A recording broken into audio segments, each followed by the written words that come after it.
If you're out there blindly shopping for a $400 Scotty Cameron or Odyssey, just stop.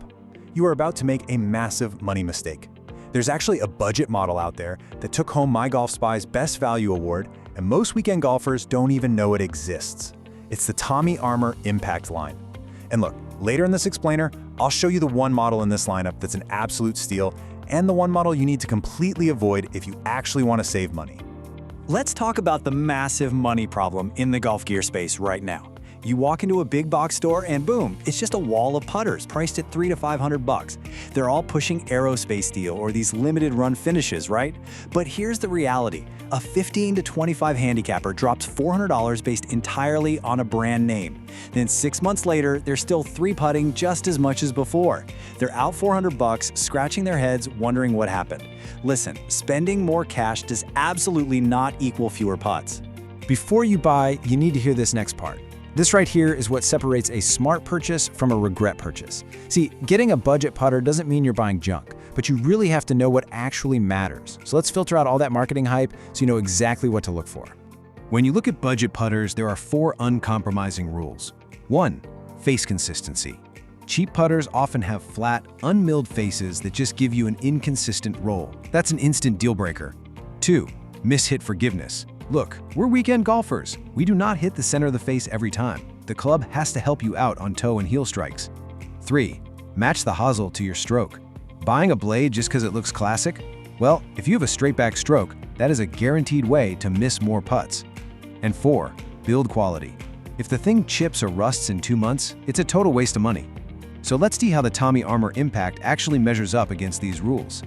Let's look at the 2 main blade options here. Over on the right is the number 1. It's your classic answer-style blade with a plumber's neck that gives it moderate toe hang, which perfectly fits arcing strokes. Now on the left is the number 2. It's a wider blade with a double bend hosel meant for slight arc strokes. But here's the cool part. Both models share a CNC milled 6061 aluminum insert with a soft rubber backing. That milled insert gives you incredibly consistent ball speed and a softer feel, all without that massive premium price tag. But here is the big reveal. The number 2 is the model you really want to pay attention to. It won the 2025 Best Value Award in independent testing. Why? Because it absolutely dominates from 20 feet.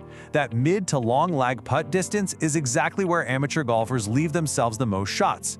If you struggle with speed control from way out there, this club is an incredible value. But let's be brutally honest for a second. It is only average from inside 10 feet.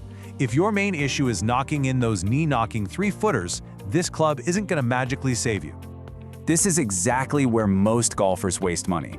They hear about a good budget putter and immediately run out to buy it brand new. Now, the retail price of $150, yeah, that's already fair, but do not pay that. The used market for these putters is absolutely loaded right now. You can easily find these used in good to excellent condition for $55 to $80. If buying used, this next point matters a lot. You have to check a few specific things. First off, inspect that aluminum face insert. Light ball marks, totally normal, completely fine. But if you see deep gouges or dings, walk away. A damaged milled face defeats the entire purpose of buying this putter because it totally kills your roll consistency.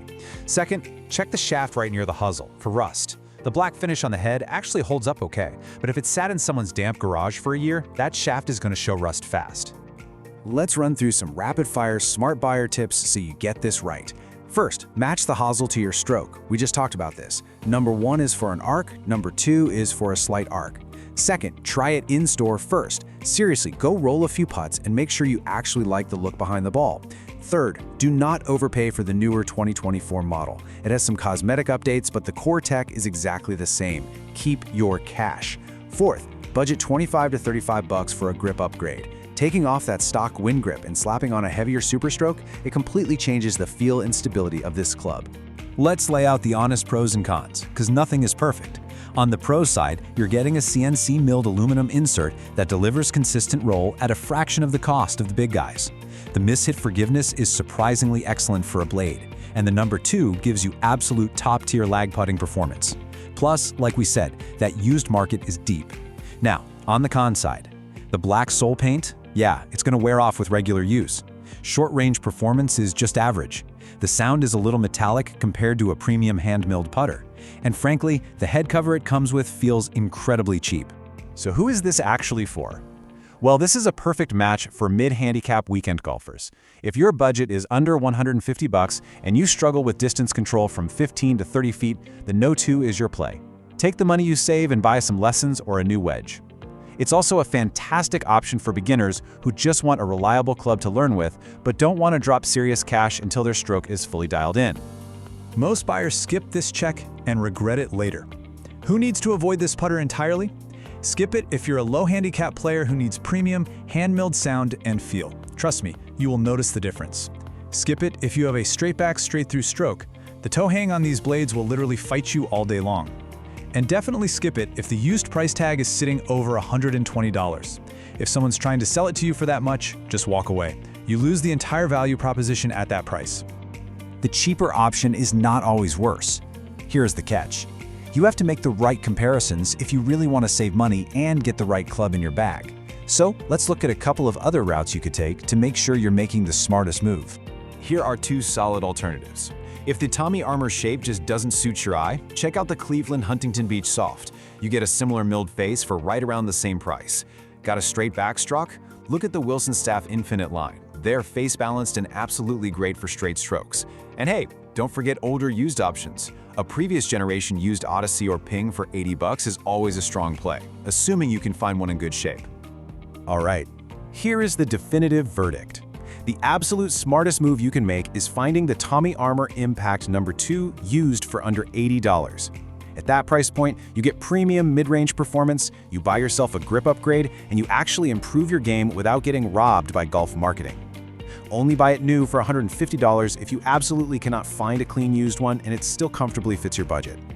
Now it's your turn. What putter are you currently playing and what is your handicap? Drop that down in the comments below. Make sure you hit subscribe for more honest gear breakdowns that actually save you money. And ask yourself next time you're at the store, are you buying a putter to fit your stroke or just to flex the brand name? See you in the next Explain.